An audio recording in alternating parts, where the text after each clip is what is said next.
কলকাতা এবছর IPL auction টেবিলে যেভাবে প্লেয়ার কিনবে, এখন ইংল্যান্ডের মারাত্মক ওপেনার জস বাটলারকে সেল করা হচ্ছে, যার বেস প্রাইস 2 কোটি টাকা। স্যার 2,50,00,000 টাকা। স্যার 3 কোটি টাকা। স্যার আমরা দেবো 4 কোটি টাকা। अच्छा স্যার আমরা দেবো 5 কোটি টাকা। আচ্ছা ঠিক আছে, তাহলে আমরা দেবো 7 কোটি টাকা। ঠিক আছে, তাহলে আমরা দেবো 10 কোটি টাকা। এই বোকাচোদা, বেশি রেট মারাস না, তাহলে পুরো গাড় ভেঙে দেবো একদম। এ বাড়া, তোদের যা করার করে নে, বাটলারকে তো আমরাই নেবো। ঠিক আছে চল তাহলে, তাহলে দেখা যাবে বাটলারকে কে নেয়। স্যার আমরা দেবো 15 কোটি টাকা। বাবা 15 কোটি টাকা নাকি? আরো উঠবি, আরো উঠবি। 15 কোটি 1, 15 কোটি 2, 15 কোটি 3। না না স্যার, আমরা দেবো 17 কোটি টাকা। আবে ইয়ার তুই কে বলতো, শুধু শুধু রেট উঠিয়ে যাচ্ছিস। শালা বাপের জন্য কি বাজারে আলু পেঁয়াজ আনতে যাস না নাকি? সবসময় মাল রেট কমে কিনতে হয়। अच्छा ও কম রেটে কিনতে হয় বুঝি। ঠিক আছে স্যার, 17 কোটি না, আমরা দেবো 20 কোটি টাকা। বোকাচোদা, এই জন্য তোরা জীবনে কোনোদিনও কাপ পাস না। শালা প্লেয়ার কিনতে জানিস না, কাপ পাবি কি করে? সো ফাইনালি জস বাটলারকে আরসিবি কিনলো।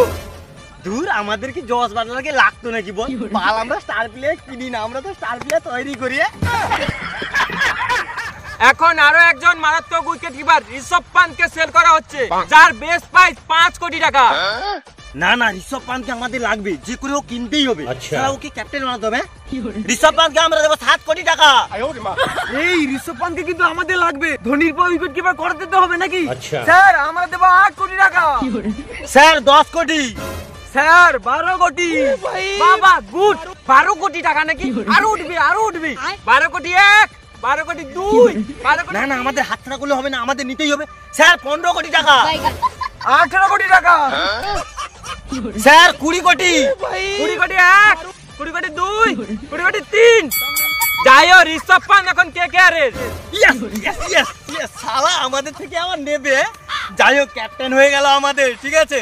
আর 2-4টা ভালো ভালো প্লেয়ার কিনে নিলে এবছরেও ট্রফি আমাদের। আমরা কি ঋষভ পান্থকে কিনবো নাকি? আমরা তো শুধু রেট বাড়াচ্ছিলাম। আমাদের ধোনি আছে না, কমসে কম আরো 20 বছর কিপিং করবে। ইন্ডিয়ান বোলার আরদীপ সিং, যার বেস প্রাইস 5 কোটি টাকা। স্যার 6 কোটি টাকা। 8 কোটি টাকা। 10 কোটি। স্যার 15 कोटी টাকা। बाल बड़ा आस्ते आस्ते रेट उठाना, समझता क्यों नहीं है? जेब में ज्यादा पैसा ही नहीं है। স্যার 17 কোটি টাকা। अबे यार पागल है क्या? স্যার 20 কোটি টাকা। दूर बड़ा लावड़ा ले कंगाल, আমরা নেব না আকদীপ সিং কে। আমাদের না রাসেল রানা, বরুণা নারায়ণ ওরা একাই কাঁপিয়ে দিবে। अच्छा তাই নাকি? जेब में नोट रहना चाहिए, सिर्फ दिमाग में काम नहीं चलता ब्रो। চল চল বাড়ি চল, এখন পরের অকশনে আবার গাদা গাদা পয়সা নিয়ে আসবো। এখন কিছু পয়সা বাঁচিয়ে নিয়ে বাড়ি যেতে হবে তো নাকি? আচ্ছা। যাওয়ার সময় রাজুদার কাছে 3টে পরোটা, আনলিমিটেড তরকারি, সঙ্গে একটা সেদ্ধ ডিম, একটা কাঁচা লঙ্কা আর সঙ্গে এক টুকরো পেঁয়াজ খেতে হবে তো নাকি? 30 টাকা।